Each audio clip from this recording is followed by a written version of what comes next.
It started on a Sunday morning that looked like every other Sunday in Cedar Hills, Texas. The sun poured gently over neat lawns, trimmed hedges, and driveways lined with polished SUVs.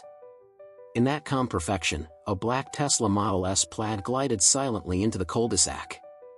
The car stopped in front of house number 118, a white modern home with wide glass panels and a small oak tree in front.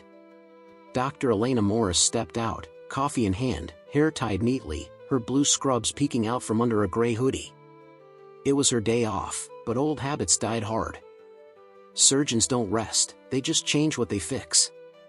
As she rinsed the dust off her car, the morning stillness was broken by a voice that came sharp, precise, and cold. "Excuse me. Whose car is that?" Elena turned. On the sidewalk stood Carolyn Wells, mid-50s, pastel sweater draped over her shoulders, HOA clipboard in hand. She looked like the kind of woman who smiled at church but glared at the grocery store. "That's my car," Elena said evenly. Carolyn tilted her head. "Really? You live here?" Elena nodded. "Yes, number 118. Carolyn's eyes drifted across the Tesla, then the house. "That's interesting. We haven't seen your kind of family around here before." Elena froze for half a second, not because she was surprised, but because she wasn't. Every black professional in America knew that tone, polite disbelief wrapped in superiority. She smiled anyway. "Well, now you have." But Carolyn didn't move. She lifted her phone and started recording. "I'm just making sure," she said. "We had reports of stolen vehicles before. You can't be too careful." Elena exhaled slowly. "You can call whoever you need. I'm not going anywhere." Within minutes, a patrol car arrived. Two officers stepped out, confusion already written on their faces. One spoke quietly, "Ma'am, can we see your ID?" Elena handed over her driver's license, then her Tesla registration. Both had her name and address. The officer looked at Carolyn. "Ma'am, the car is hers. Everything checks out." Carolyn blinked, stunned. "Well, how was I supposed to know?" Elena replied softly, "You could have asked." Neighbors had started to peek through their blinds. Phones were out. The woman with the Tesla had become the morning's entertainment. When the officers left, Carolyn muttered, "Some of us just like our neighborhoods a certain way." Elena didn't respond. She just turned on the hose again, washing away the soap and the sting in her chest. That night, she sat at her dining table scrolling through her phone. Her friend from across town texted her.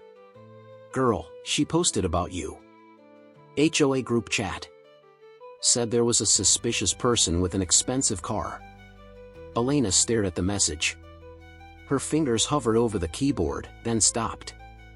Instead of replying, she opened the camera, set it down, and began to record.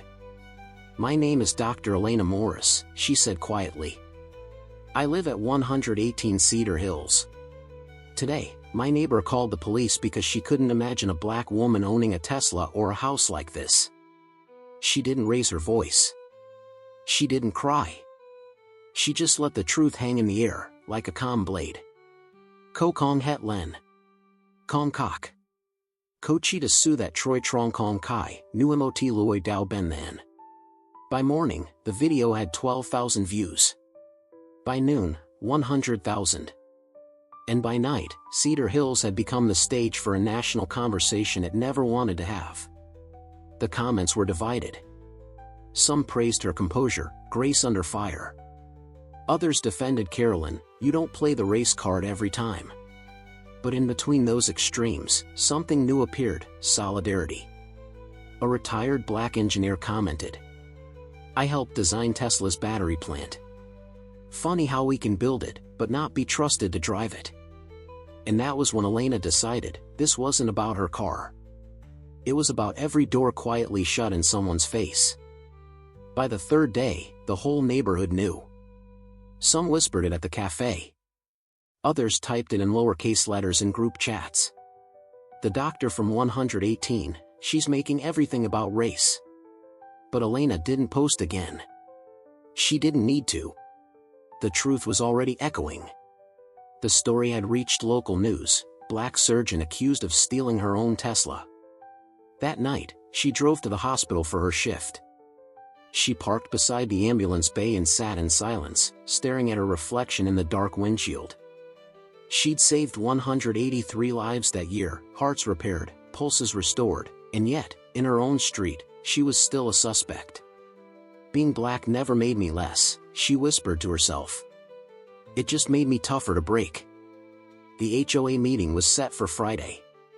By then, the tension in Cedar Hills felt like humidity before a storm. People who never spoke suddenly had opinions. They said things like, "I'm not racist, but," and then proved they were.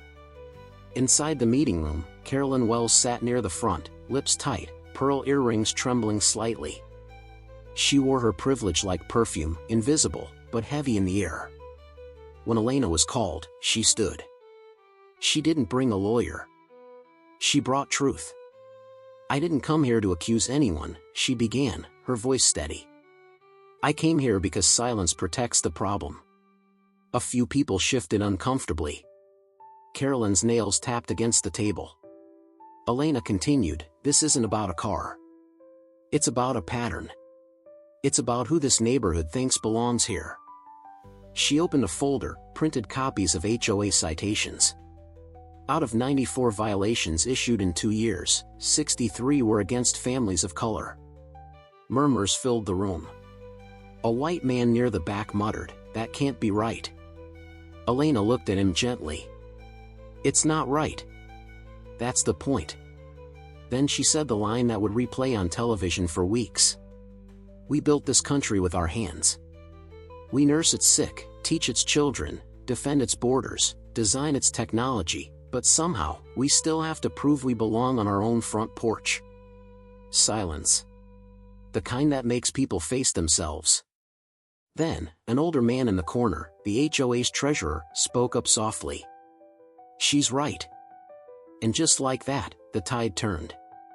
People began to speak about double standards, about being followed while jogging, about warnings for unapproved garden colors. Every story sounded different, but it was the same song. Carolyn's face tightened.